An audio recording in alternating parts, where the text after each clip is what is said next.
கடவுள். இங்கே. காதல். காதல் எங்கே?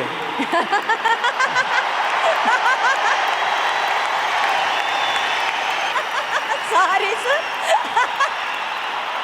நட்பு. நட்பு. ஃப்ரெண்ட்ஷிப். ஆசீர்வாதம். துரோகம். பழகிருச்சு. ஹேட்டர்ஸ்.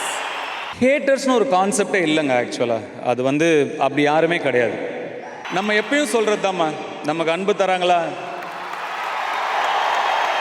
நமக்கு வெறுப்பு தராங்களா, அன்புவின் எழுச்சி தான் எல்லாமே. Super sir. ஃபேண்டாஸ்டிக். அரசியல். புரியாது. ரசிகர்கள். கடைசி வார்த்தை ரசிகர்கள். உசிரே நீதானே